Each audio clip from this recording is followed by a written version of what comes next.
ಬರುವ ಅನೇಕ ಗೊಂದಲಗಳು, ಸಮಸ್ಯೆಗಳು, ಅವುಗಳಿಗೆ ಉತ್ತರ ರೂಪವಾಗಿ ಬಹಳ ಸುಂದರವಾದ ವ್ಯಾಖ್ಯಾನ. ವಾದಿರಾಜರ ಮಾತು ಅದು ಶ್ಲೋಕದ ರೂಪದಲ್ಲಿ, ಪದ್ಯದ ರೂಪದಲ್ಲೇ ಇರಬೇಕು ಅಂತ ನಿಯಮ ಇಲ್ಲ. ವಾಕ್ಯದ ರೂಪದಲ್ಲಿ ಇದ್ದರೂ ಕೂಡ, ಒಂದು ಮಾತಿನ ರೂಪದಲ್ಲಿದ್ದರೂ ನಮಗೆ ವಿಶೇಷವಾಗಿ ಮನಸ್ಸಿಗೆ ಆನಂದವನ್ನು ಉಂಟು ಮಾಡುವಂತಹದ್ದು. ಪ್ರಾರಂಭದಲ್ಲಿ ಈ ಗ್ರಂಥಕ್ಕೆ ವ್ಯಾಖ್ಯಾನ ಬರೆಯುತ್ತೇನೆ ಅಂತ ಹೇಳಿಕೊಳ್ಳುವಾಗ ತಮ್ಮ ಅಹಂಕಾರವನ್ನು ಅವರು ಖಂಡನೆ ಮಾಡಿಕೊಳ್ಳುವ ಕ್ರಮ ಬಹಳ ಸುಂದರ. ಎಲ್ಲರೂ ಅವರನ್ನು ವಾದಿರಾಜರು ವಾದಿರಾಜರು ಅಂತ ಕೊಂಡಾಡ್ತಾರೆ. ವಾದಿರಾಜ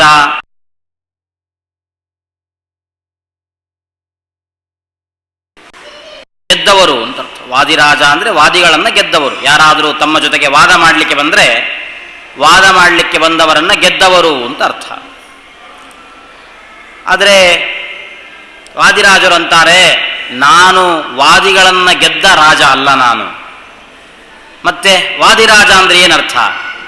ಅದಕ್ಕೆ ಅವರಂತಾರೆ, ವಾದಿರಾಜ ಅನ್ನೋದಕ್ಕರ್ಥ ವಾದಿ ಅಂದರೆ ಮಧ್ವಾಚಾರ್ಯರು.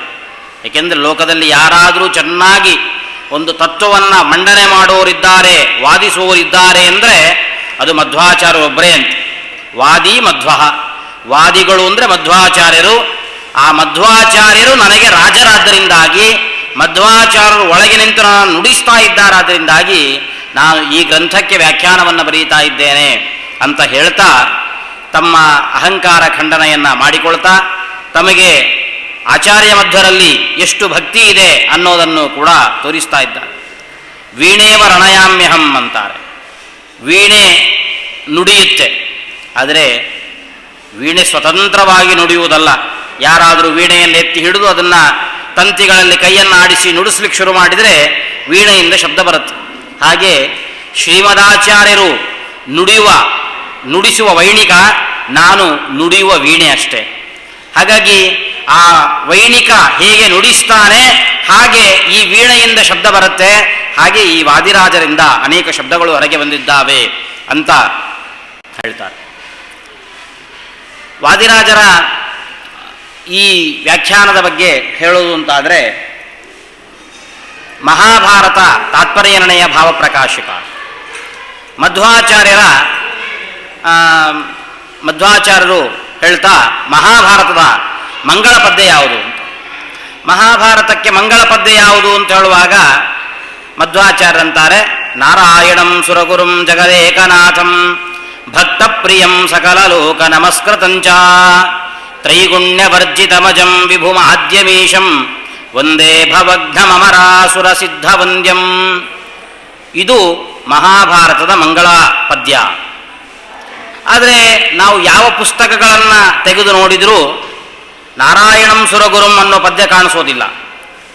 ಹೊರತು ನಾರಾಯಣಂ ನಮಸ್ಕೃತ್ಯ ನರಂ ಚೈವ ನರೋತ್ತಮಂ ದೇವೀಂ ಸರಸ್ವತೀಂ ವ್ಯಾಸಂ ತಥೋ ಜಯಮುದೀರಯೇತ್ ಅನ್ನೋ ಪದ್ಯ ಕಾಣಿಸುತ್ತೆ. ಹಾಗಾದರೆ ಮಧ್ವಾಚಾರ್ಯರು ಹೇಳಿದ್ದು ನಾರಾಯಣಂ ಸುರಗುರುಂ ಅನ್ನೋದೇ ಮಂಗಳ ಪದ್ಯವೋ, ಅಥವಾ ಉಳಿದೆಲ್ಲ ಪುಸ್ತಕಗಳಲ್ಲಿ ಕಾಣಿಸುವ ಹಾಗೆ ನಾರಾಯಣಂ ನಮಸ್ಕೃತ್ಯ ಅನ್ನೋದು ಮಂಗಳ ಪದ್ಯನೋ? ಹೀಗೆ ಮಹಾಭಾರತದಲ್ಲಿ ಗೊಂದಲಗಳು ನಮಗೆ ಶುರುವಾಗುವುದು ಮಂಗಳ ಪದ್ಯದಿಂದಲೇ. ಯಾವುದು ಇದರ ಪ್ರಾರಂಭ ಶ್ಲೋಕ ಯಾವುದು ಅನ್ನೋದ್ರಿಂದಲೇ ಸಮಸ್ಯೆಗಳು, ಗೊಂದಲಗಳು ಶುರುವಾಯಿತು. ಹಾಗಾದರೆ ಏನು ಮಾಡೋದು? ಅದಕ್ಕೆ ವಾದಿರಾಜರು ತಮ್ಮ ವ್ಯಾಖ್ಯಾನದಲ್ಲಿ ನಿರ್ಣಯ ಕೊಡ್ತಾರೆ, ಇಲ್ಲ, ಮಧ್ವಾಚಾರ್ಯರು ಹೇಳಿದ ಹಾಗೆ ನಾರಾಯಣಂ ಸುರಗುರುಂ ಅನ್ನೋದೇ ಮಂಗಳ ಪದ್ಯ. ಹೇಗೆ ಹೇಳ್ತೀರಿ? ವಾದಿರಾಜರು ಬರೀತಾರೆ, ತಮ್ಮ ಅನುಭವವನ್ನು ಬರೀತಾರೆ. ನಾನು ಸಂಚಾರ ಮಾಡ್ತಾ ಕೇರಳ ಪ್ರದೇಶಕ್ಕೆ ಹೋಗಿದ್ದೆ. ಅಲ್ಲಿ ಅತ್ಯಂತ ಪ್ರಾಚೀನವಾದ ಒಂದು ಗ್ರಂಥಾಲಯ ಇತ್ತು. ಆ ಗ್ರಂಥಾಲಯದಲ್ಲಿಯೂ ಅತ್ಯಂತ ಪ್ರಾಚೀನವಾದಂತಹ ಒಂದು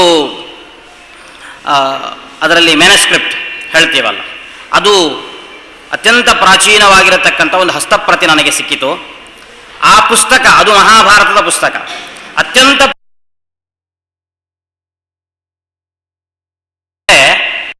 ಅದರಲ್ಲಿ ಯಾವುದು ಮಂಗಳ ಪದ್ಯ ಇದೆ?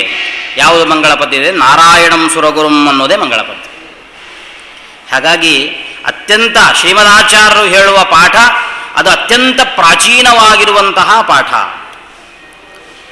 ಮತ್ತೆ ಹಾಗಾದರೆ ನಾರಾಯಣಂ ಸುರಗುರುಂ ಎಲ್ಲಿಂದ ಬಂತು? ಆಚಾರ್ಯರು ಅದಕ್ಕೆ ಉತ್ತರ ಕೊಟ್ಟಿದ್ದಾರೆ. ಮಧ್ವಾಚಾರ್ಯ ಕ್ವಚಿತ್ ಗ್ರಂಥಾನ್ ಪ್ರಕ್ಷಿಪಂತಿ ಕ್ವಚಿದಂತರಿತಾನಪಿ ಕುರ್ಯು ಕ್ವಚಿಚ್ಚ ವ್ಯತ್ಯಾಸಂ ಪ್ರಮಾದಾತ್ ಕ್ವಚಿದನ್ಯಥ.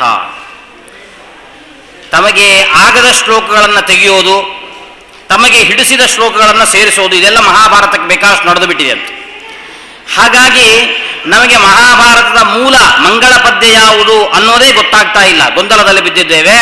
ಅದನ್ನು ಶ್ರೀಮದಾಚಾರ್ಯರು ನಾರಾಯಣಂ ಸುರಗುರುಂ ಜಗದೇಕನಾಥಂ ಅನ್ನೋದೇ ಮಂಗಳ ಪದ್ಯ ಅಂತಂದ್ರು.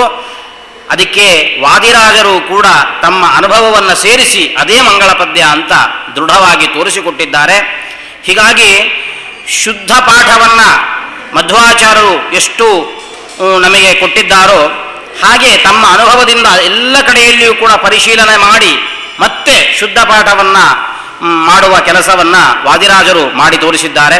ಅದಕ್ಕೆ ನಮಗೆ ಮಂಗಳ ಪದ್ಯ ಯಾವುದು ಅಂತ ತೀರ್ಮಾನ ಮಾಡಿಕೊಟ್ಟಿದ್ದೇ ಬಹಳ ಮುಖ್ಯವಾಗಿರತಕ್ಕಂಥದ್ದಾಗಿದೆ. ಹೀಗೆ ಮಂಗಳ ಪದ್ಯದಿಂದ ಅವರ ವಿಮರ್ಶೆ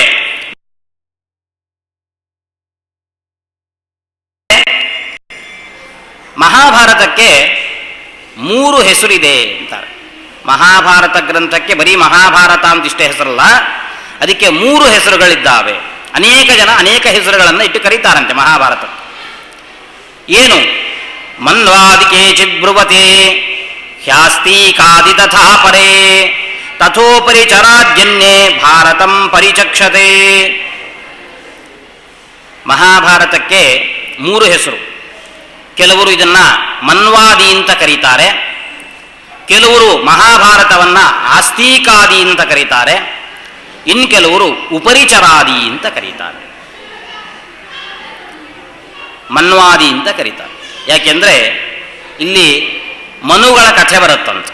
ಮಹಾಭಾರತದಲ್ಲಿ ಅನೇಕ ಜನ ಮನುಗಳ ಕಥೆ ಬರುತ್ತೆ, ಆದ್ದರಿಂದ ಇದನ್ನು ಮನ್ವಾದಿ ಅಂತ ಕರೀತಾರೆ. ಇನ್ನು ಆಸ್ತಿಕಾದಿ, ಇದಕ್ಕೆ ಆಸ್ತಿಕಾದಿ ಅಂತಲೂ ಹೆಸರು. ಯಾಕೆಂದರೆ ಆಸ್ತಿಕ ಅಂತ ಒಬ್ಬ ಮುನಿ, ಆಸ್ತಿಕ ಅಂತ ಒಬ್ಬ ಬ್ರಾಹ್ಮಣ, ಇವನು ಜನಮೇಜಯ ಮಾಡುವ ಸರ್ಪಯಾಗವನ್ನು ನಿಲ್ಲಿಸಬೇಕು ಅಂತ ಬರ್ತಾನೆ. ಹೀಗಾಗಿ ಆಸ್ತಿಕನ ಕಥೆಯಿಂದ ಇದು ಪ್ರಾರಂಭ ಆಯಿತು. ಆದ್ದರಿಂದಾಗಿ ಇದನ್ನು ಆಸ್ತಿಕಾದಿ ಅಂತ ಕರೆಯುವಂತಹದ್ದು. ಇನ್ನು ಉಪರಿಚರಾದಿ, ಉಪರಿಚರ ವಸು ಅಂತ ಒಬ್ಬ ಬರ್ತಾನೆ ಮಹಾಭಾರತದಲ್ಲಿ, ಉಪರಿಚರ ವಸು ಅಂತ ಬರ್ತಾನೆ. ಹಾಗಾಗಿ ಉಪರಿಚರ ವಸುವಿನ ಕಥೆಯನ್ನು ನಿರೂಪಣೆ ಮಾಡುತ್ತಾದ್ರಿಂದಾಗಿ ಇದನ್ನು ಉಪರಿಚರಾದಿ ಅಂತ ಕರೆಯಬೇಕು. ಹೀಗೆ ಮಹಾಭಾರತಕ್ಕೆ 3 ಹೆಸರುಗಳಿದ್ದಾವೆ. ಕೆಲವರು ಮನ್ವಾದಿ ಅಂತ ಕರೀತಾರೆ, ಕೆಲವರು ಆಸ್ತಿಕಾದಿ ಅಂತ ಕರೀತಾರೆ, ಕೆಲವರು ಉಪರಿಚರಾದಿ ಅಂತ ಕರೀತಾರೆ. ಕರೀತಾರೆ ಹೌದು, ಆದರೆ ಯಾಕೆ ಕರೀತಾರೆ ಅಂತ ಏನು ಕಾರಣ ಕೊಟ್ರಲ್ಲ ಅದು ಸರಿ ಇಲ್ಲ ಅಂತಾರೆ ವಾದಿರಾಜರು. ಯಾಕೆಂದರೆ ಮನ್ವಾದಿ ಅಂತಂದರೆ ಮನುವಿನ ಕಥೆ ಬರುತ್ತೆ, ಆದ್ರಿಂದ ಮನ್ವಾದಿ ಅಲ್ಲ. ಆಸ್ತಿಕಾದಿ ಅಂದರೆ ಆಸ್ತಿಕ ಅನ್ನುವ ಬ್ರಾಹ್ಮಣನ ಕಥೆ ಬರುತ್ತೆ ಅಂತ ಆಸ್ತಿಕಾದಿ ಅಲ್ಲ. ಅಥವಾ ಉಪರಿಚರ ವಸುವಿನ ಕಥೆ ಬರುತ್ತೆ ಅಂತ ಉಪರಿಚರಾದಿ ಅಂತ ಹೆಸರಲ್ಲ. ಮತ್ತೆ ಯಾಕೆ ಹೆಸರು ಇದಕ್ಕೆ? ಆಸ್ತಿಕ ಅಂತ ಯಾಕೆ ಹೆಸರು? ಮಹಾಭಾರತದಲ್ಲಿ 1,00,000 ಶ್ಲೋಕಗಳಿದ್ದಾವೆ. 1,00,000 ಶ್ಲೋಕ ಇರ್ತಕ್ಕಂತಹ ಮಹಾಭಾರತದಲ್ಲಿ ಆಸ್ತಿಕ ಬ್ರಾಹ್ಮಣನ ಬಗ್ಗೆ ಬರುವ ಕಥೆ ಎಷ್ಟೊತ್ತು ಗೊತ್ತಾ? ಕೆಲವು ಶ್ಲೋಕಗಳಲ್ಲಿ ಬರುತ್ತೆ. ಹೀಗಿರುವಾಗ ಯಾವುದೋ ಒಂದು 20-30 ಶ್ಲೋಕಗಳಲ್ಲಿ ಬರುವ ಆಸ್ತಿಕನ ಕಥೆ ಇಟ್ಟುಕೊಂಡು 1,00,000 ಶ್ಲೋಕಾತ್ಮಕವಾದ ಮಹಾಭಾರತಕ್ಕೆ ಆಸ್ತಿಕಾದಿ ಅಂತ ಹೆಸರಿಡೋದೆ? ಹಾಗಾಗಿ ಇಡೀ ಮಹಾಭಾರತದ ಸಂಪೂರ್ಣವಾಗಿ ಯಾರ ಕಥೆ ಬರುತ್ತೋ ಅದಕ್ಕೆ ಆ ಹೆಸರು ಕೊಡಬೇಕು, ಆವಾಗ ಅದು ಸಾರ್ಥಕವಾಗುತ್ತೆ. ಹಾಗಾದರೆ ಮಹಾಭಾರತದಲ್ಲಿ ಯಾರ ಕಥೆ ಬರುತ್ತೆ?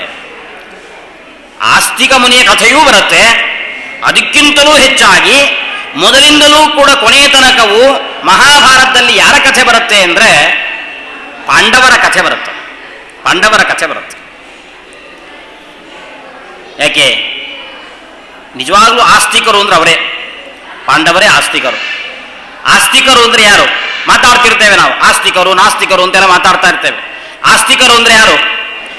ಆಸ್ತಿಕರು ಅಂದ್ರೆ ಅಸ್ತಿ ಪರದೇವತಾ, ಪರಮಾತ್ಮ ಒಬ್ಬನಿದ್ದಾನೆ, ನಮ್ಮನ್ನ ನಿಯಮನ ಮಾಡುವ ಪರಮಾತ್ಮ ಒಬ್ಬನಿದ್ದಾನೆ ಅಂತ ಯಾರು ತಿಳಿತಾರೆ ಅವರು ಆಸ್ತಿಕರು.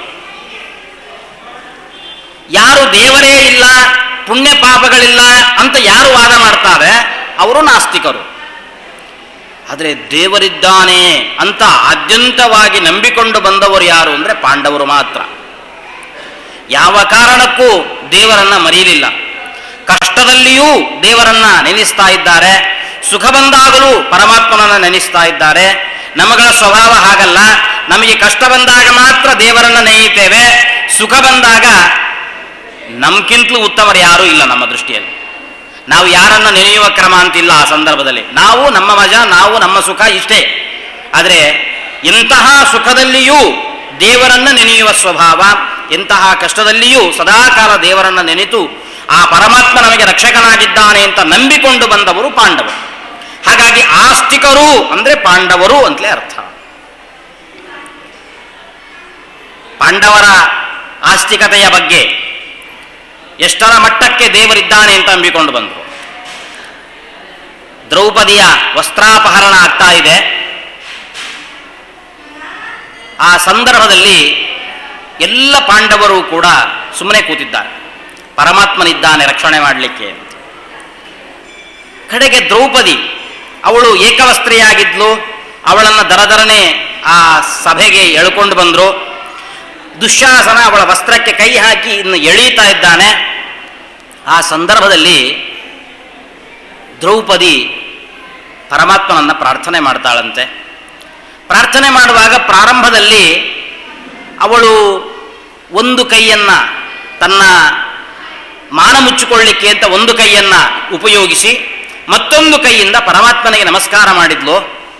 ಕಡೆಗೆ ದ್ರೌಪದಿಗೆ ಅನಿಸ್ತಂತೆ, ಇಷ್ಟು ಜನ ಇಲ್ಲೆಲ್ಲ ವೃದ್ಧರು, ದೊಡ್ಡವರು, ಹಿರಿಯರು ಇಷ್ಟು ಜನ ಸೇರಿದ್ದಾರೆ, ಇವ್ರ್ಯಾರೂ ನನ್ನನ್ನು ರಕ್ಷಣೆ ಮಾಡಲಿಕ್ಕಾಗದೇ ಇರುವಾಗ ಈ ಒಂದು ಕೈ ನನ್ನ ಏನು ಮಾನ ಮುಚ್ಚಿಯಿತು ಅಂತ ಹೇಳಿ ಎರಡೂ ಕೈಗಳನ್ನು ಎತ್ತಿ ಪರಮಾತ್ಮ ನೀನೇ ಈ ಸಂದರ್ಭದಲ್ಲಿ ನನಗೆ ರಕ್ಷಕನಾಗಿದ್ದಿ ಅಂತ ಎರಡೂ ಕೈಗಳನ್ನು ಎತ್ತಿ ಪರಮಾತ್ಮನಿಗೆ ನಮಸ್ಕಾರ ಮಾಡಿ ಪರಮಾತ್ಮನ ವಿಶೇಷವಾದ ಪ್ರೀತಿಗೆ ಪಾತ್ರಳಾಗಿ ಪರಮಾತ್ಮನ ಕೃಪೆಗೆ ಪಾತ್ರಳಾಗಿದ್ದಾಳೆ, ತನ್ನ ಮಾನವನ್ನು ಉಳಿಸಿಕೊಳ್ತಾಳೆ.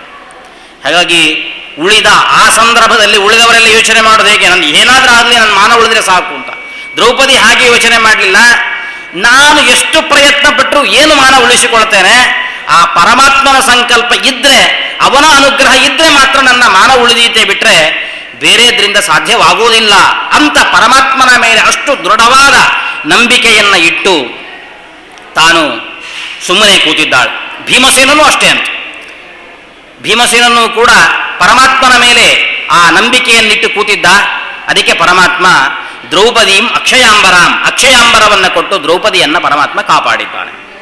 ಹಾಗಾಗಿ ಇಷ್ಟು ಮಾನಾಪಹರಣ ಆಗುವ ಸಂದರ್ಭದಲ್ಲಿಯೂ ಕೂಡ ದೇವರನ್ನ ಸ್ಮರಿಸಿ ದೇವರ ಅನುಗ್ರಹಕ್ಕೆ ಪಾತ್ರಳಾಗಿದ್ದಾಳೆ ಅಂತಂದ್ರೆ ಆ ಪಾಂಡವರ ಆಸ್ತಿಕತೆ ಎಷ್ಟರ ಮಟ್ಟಕ್ಕೆ ದೇವರನ್ನ ನಂಬಿದವರು ಅನ್ನೋದನ್ನು ನಾವು ತಿಳ್ಕೊಳ್ಬೇಕು. ಆದರೆ ಇಲ್ಲಿ ಹೇಳುವಾಗ ಆಸ್ತಿಕಾರಿ ಅಂತ ಹೇಳಲಿಲ್ಲ, ಆಸ್ತೀಕಾರಿ ಅಂತ ಹೇಳಿದರು.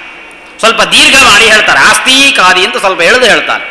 ಯಾಕೆಂದ್ರೆ ಆಸ್ತಿಕರು ಪಾಂಡವರು, ಹಾಗೆ ಬೇಕಾದಷ್ಟು ಜನ ಆಸ್ತಿಕರ ಕಥೆ ಬರುತ್ತೆ ಮಹಾಭಾರತದಲ್ಲಿ. ಹಾಗಲ್ಲ, ಎಲ್ಲ ಭಗವದ್ಭಕ್ತರಿಗಿಂತಲೂ ಕೂಡ ಉತ್ತಮವಾದ ಭಗವಂತನಲ್ಲಿ ಭಕ್ತಿಯನ್ನು ತೋರಿದವರು ಪಾಂಡವರು.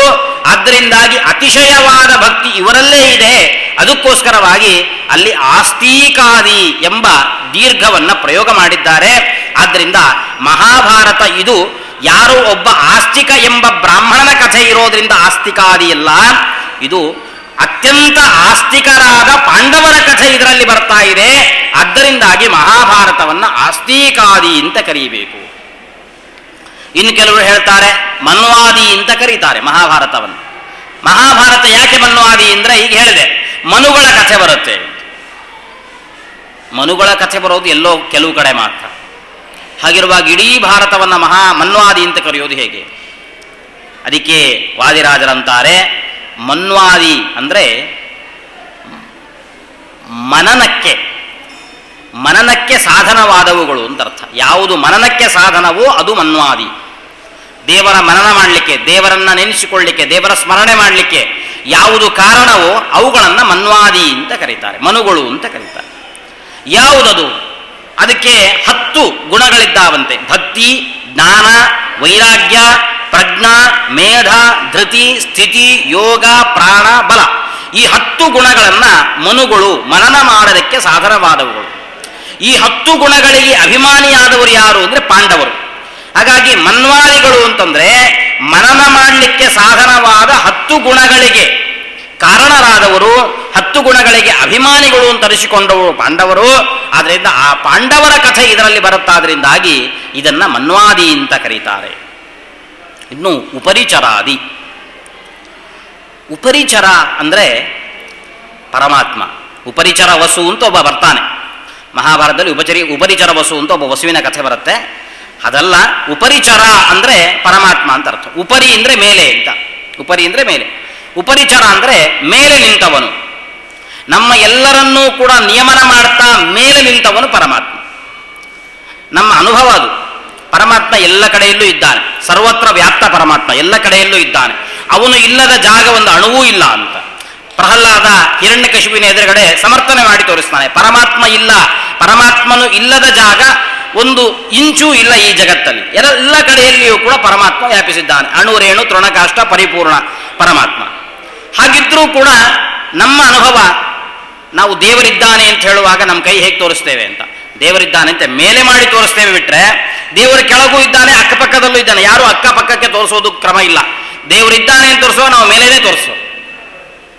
ಹಾಗಾಗಿ ಉಪರಿಚರ ಅಂದರೆ ಮೇಲ್ಭಾಗದಲ್ಲಿ ನಿಂತವನು, ಮೇಲೆ ನಿಂತವನು ಅಂದರೆ ಪರಮಾತ್ಮ.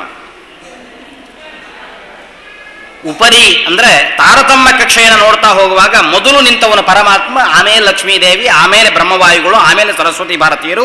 ಹೀಗೆ ತಾರತಮ್ಯ ಕಕ್ಷೆಯು ಕೂಡ ಮೊದಲು ಶುರುವಾಗುವುದು ಯಾರಿಂದ ಅಂದರೆ ಪರಮಾತ್ಮನಿಂದ.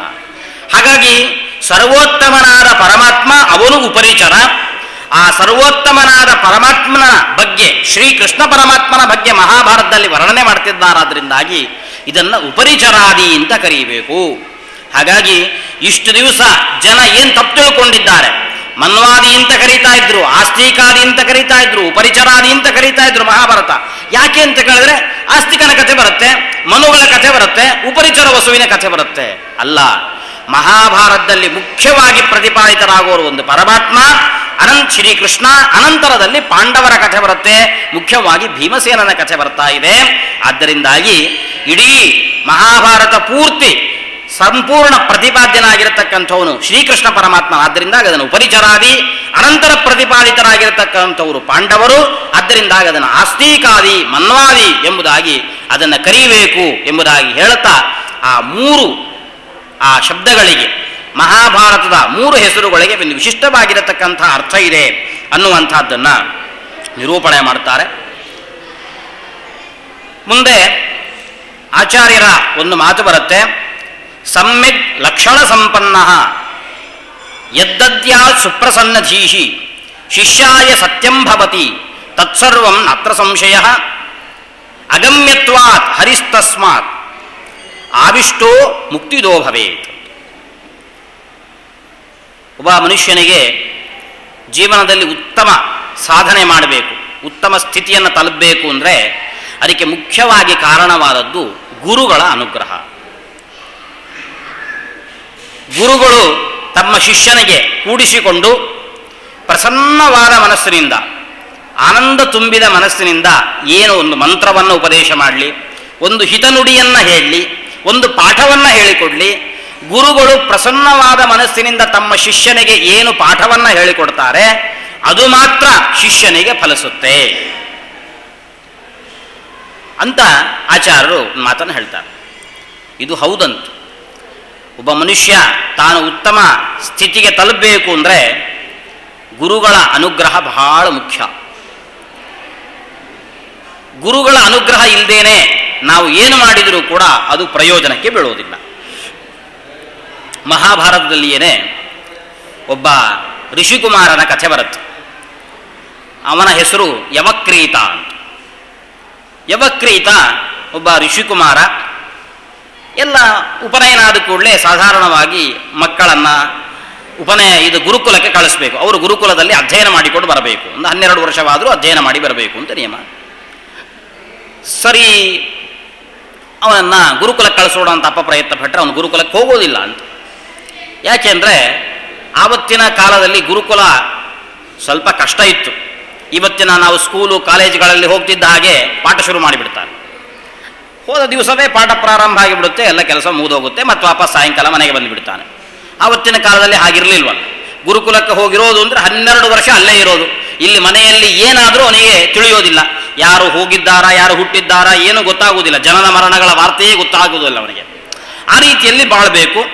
ಇದರ ಜೊತೆಯಲ್ಲಿ ಗುರುಗಳು ಕೆಲವು ಕೆಲಸಗಳನ್ನು ಹಚ್ಚೋರಂತೆ. ಹಸುಗಳನ್ನು ಕಾಯ್ಕೊಂಡು ಬರಬೇಕು, ಸೆಗಣಿ ಎತ್ತಿ ಹಾಕಬೇಕು, ಮನೆ ಒರೆಸಬೇಕು, ಹೀಗೆ ತುಂಬ ಕೆಲಸಗಳನ್ನು ಹಚ್ಚೋರು. ಹೋದ ಕೂಡಲೇ ಪಾಠ ಮಾಡೋ ಕ್ರಮ ಇಲ್ಲ. ಪರೀಕ್ಷೆ ಮಾಡಿ ಇವನು ಯೋಗ್ಯನಾದ ಶಿಷ್ಯನಾಗಿದ್ದಾನ ಅಂತ ನೋಡಿ ಆಮೇಲೆ ಪಾಠ ಮಾಡೋದು. ಇವನು ಯೋಚನೆ ಮಾಡಿದ, ನಾನು ಗುರುಕುಲಕ್ಕೆ ಹೋಗಬೇಕು, ಅವರು ಸಿಕ್ಕಾಪಟ್ಟೆ ನನ್ನ ಹತ್ರ ಚಾಕಿರಿ ಮಾಡಿಸ್ತಾರೆ, ಈ ಕಿರಿಕಿರಿ ಬೇಡ ನನಗೆ, ಅದಕ್ಕೇನು ಮಾಡೋದು ಅಂತ. ಅದಕ್ಕೆ ನಾನು ತಪಸ್ಸು ಮಾಡ್ತೇನೆ ಅಂತ ಉಪಾಯ ಮಾಡಿ ತಪಸ್ಸು ಮಾಡಿಬಿಡ್ತೇನೆ. ತಪಸ್ಸು ಮಾಡ್ತೇನೆ, ದೇವತೆಗಳು ಪ್ರತ್ಯಕ್ಷರಾಗ್ತಾರೆ, ಏನು ಬೇಕು ಅಂತ ಕೇಳ್ತಾರೆ, ನನಗೆ ವಿದ್ಯೆ ಬರಬೇಕು ಅಂತ ಕೇಳಿಬಿಡ್ತೇನೆ, ತಥಾಸ್ತು ಅಂತಾರೆ. ಆಮೇಲೆ ಮನೆಗೆ ಬಂದ್ಬಿಡ್ಬೋದು. ಇನ್ನು ಸುಲಭದ ಕೆಲಸ ಮಾಡೋದು ಬಿಟ್ಟು ಹೋಗಿ ಆ ಗುರುಗಳ ಹತ್ರ ಹೋಗಿ ಯಾಕೆ ಕೂತ್ಕೋಬೇಕು, ಸುಮ್ಮನೆ ಕಿರಿಕಿರಿ ಅಂತ ಒಂದು ಉಪಾಯ ಮಾಡಿ ಹೋಗಿ ತಪಸ್ಸು ಮಾಡ್ಲಿಕ್ಕೆ ನಿಂತುಕೊಂಡ. ಒಂದಿಷ್ಟು ದಿವಸ ತಪಸ್ಸಾಯಿತು. ಇಂದ್ರ ಪ್ರತ್ಯಕ್ಷನಾದ ಕೂಡಲೇ ಇಂದ್ರ ಏನು ಬೇಕು ಅಂತ ಕೇಳಲೇ ಇಲ್ಲ. ಇವನೇ ಹೇಳಿದಂತೆ, ನನಗೆ ವಿದ್ಯೆ ಕೊಟ್ಬಿಡು ಅಂದ. ಅದಕ್ಕೆ ಇಂದ್ರ ಹೇಳಿದ, ಅಷ್ಟು ಗಡಿಬಿಡಿ ಮಾಡಬೇಡ, ನಾನು ನಿನಗೆ ವರ ಕೊಡ್ಲಿಕ್ಕೆ ಬಂದದ್ದಲ್ಲ, ನೀನು ತಪಸ್ಸು ಮಾಡಬೇಡ ಅಂತ ಹೇಳಲಿಕ್ಕೆ ಬಂದೆ ನಾನು. ಇದೇನಿದು ತಪಸ್ಸು ಮಾಡಬೇಡ ಅಂತ ಹೇಳಲಿಕ್ಕೆ ಬಂದ್ಯಾ? ಹೌದು, ನೀನು ಬಯಸಬೇಕಾದದ್ದೇನು, ನಿನಗೆ ವಿದ್ಯೆ ಬೇಕು. ಯಾರೂ ಕೂಡ ತಪಸ್ಸು ಮಾಡಿ ವಿದ್ಯೆಯನ್ನು ಪಡೆಯುವುದು ಅಂತಿಲ್ಲ ಜಗತ್ತಲ್ಲಿ. ಗುರು ಶುಶ್ರೂಷಯ ವಿದ್ಯಾ, ಗುರುಕುಲಕ್ಕೆ ಹೋಗಬೇಕು, ಗುರುಗಳ ಸೇವೆ ಮಾಡಬೇಕು, ಪ್ರಸನ್ನರಾಗಿ ಗುರುಗಳು ಏನು ನಿನಗೆ ಅನುಗ್ರಹ ಮಾಡ್ತಾರೆ ಅದು ಮಾತ್ರ ನಿನಗೆ ಫಲವನ್ನು ಕೊಡುತ್ತೆ. ಆದ್ದರಿಂದಾಗಿ ನೀನು ಮೊದಲು ಮಾಡಬೇಕಾದ ಕೆಲಸ ಏನು ಅಂದರೆ, ಎಲ್ಲಾದರೂ ಒಂದು ಗುರುಕುಲಕ್ಕೆ ಹೋಗಿ ಗುರುಗಳ ಹತ್ರ ಅಧ್ಯಯನ ಮಾಡಲಿಕ್ಕೆ ಶುರು ಮಾಡು. ಇವನು ಹೇಳಿದ, ನಾನು ಅದನ್ನು ಮಾಡಬಾರ್ದು ಅಂತಲೇ ಇಲ್ಲಿಗೆ ಬಂದದ್ದು, ನೀವು ಪುನಃ ಅಲ್ಲಿ ಕಳಿಸಿದ್ರೆ ನಾನು ಹೋಗೋದಿಲ್ಲ. ಅದಕ್ಕೆ ಇಂದ್ರ ಹೇಳಿದ, ನೋಡು, ಹೀಗೆ ತಪಸ್ಸು ಮಾಡಿದ್ರೆ ನಿಂಗೆ ವಿದ್ಯೆ ಬರೋದಿಲ್ಲ, ಸುಮ್ಮನೆ ನಿನ್ನ ಆಯುಷ್ಯ ವ್ಯರ್ಥವಾಗುತ್ತಷ್ಟೇ, ಬಿಡು ಇದನ್ನು ತಪಸ್ಸು ಮಾಡೋದು ಬಿಡು. ಅದಕ್ಕೆ ಇಂದ್ರನಿಗೆ ಸವಾಲು ಹಾಕಿದ ಅವನು, ಹೇಗೆ ವರ ಕೊಡೋದಿಲ್ಲ ನಾನು ನೋಡ್ತೇನೆ. ಅಕಸ್ಮಾತ್ ನನಗೆ ವರ ಕೊಡೋದಿಲ್ಲ ಅಂದರೆ ನಿಮಗೊಂದು ಅಪಪ್ರಚಾರ ಬರುತ್ತೆ, ನಿಮಗೊಂದು ಅಪಕೀರ್ತಿ ಬರುತ್ತೆ. ದೇವತೆಗಳು ಒಬ್ಬ ಋಷಿಕುಮಾರನಿಗೆ ವರ ಕೊಡದೆ ಅವನನ್ನು ಸಾಯಿಸಿದ್ರು ಅಂತ ನಿಮಗೊಂದು ಅಪಕೀರ್ತಿ ಬರುತ್ತೆ ಅಷ್ಟೇ, ಬಿಟ್ಟರೆ ನಾನು ಮಾತ್ರ ತಪಸ್ಸನ್ನು ನಿಲ್ಲಿಸೋದಿಲ್ಲ, ಸಾಯುವ ತನಕೂ ತಪಸ್ಸು ಮಾಡ್ತಾನೆ ಇರ್ತೇನೆ. ಇಂದ್ರ ಏನು ಹೇಳೋದು, ಇಷ್ಟು ಸರಿಯಾಗಿ ಉಪದೇಶ ಮಾಡಿದ್ರು ಇವನ ತಲೆ ಹೋಗ್ತಾ ಇಲ್ಲ. ಸರಿ ಆಯಿತು ಅಂತ ಬಂದ. ಅನಂತರ ತಪಸ್ಸು ಮಾಡ್ತಾನೆ ಇದ್ದ. ಇಂದ್ರನಿಗೂ ಕೂಡ ಅವನನ್ನು ನೋಡಿ ಬೇಜಾರಾಯ್ತಂತೆ. ಒಳ್ಳೆ ಸಣ್ಣ ವಯಸ್ಸು, ಹೋಗಿ ಗುರುಕುಲಕ್ಕೆ ಹೋಗಿ ಅಧ್ಯಯನ ಮಾಡೋದು ಬಿಟ್ಟು ಏನು ಸುಮ್ಮನೆ ಆಯುಷ್ಯ ವ್ಯರ್ಥ ಮಾಡಿಕೊಳ್ತಿದ್ದಾನಲ್ಲ, ಏನು ಮಾಡೋದು. ಅದಕ್ಕೆ ಒಬ್ಬ ಮುದುಕನ ವೇಷ ಹಾಕ್ಕೊಂಡಂತೆ. ಒಂದು ಮುದುಕನ ವೇಷ ಹಾಕ್ಕೊಂಡು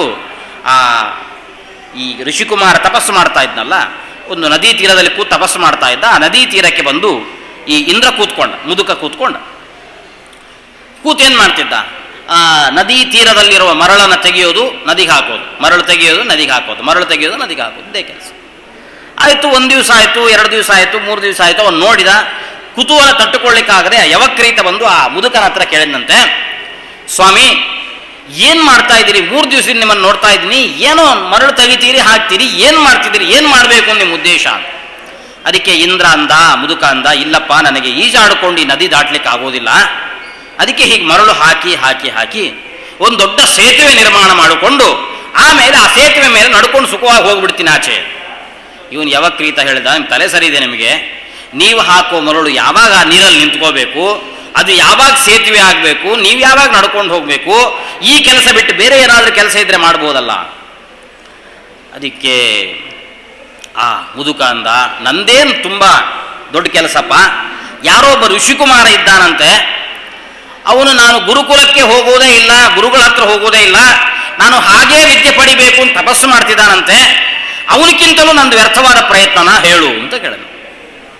ಇವನಿಗೆ ಆವಾಗ ಅನಿಸ್ತು, ಓಹೋ, ನಾನು ಗುರುಕುಲಕ್ಕೆ ಹೋಗದೇನೆ ವಿದ್ಯೆ ಪಡಿಬೇಕು ಅಂತ ಅಂದುಕೊಂಡಿದ್ದು, ಈ ಮುದುಕ ಮರಳು ಹಾಕಿ ಸೇತುವೆ ಕಟ್ಟಿಕೊಂಡು ಹೋಗುವ ಹಾಗೆ ಇದೆ.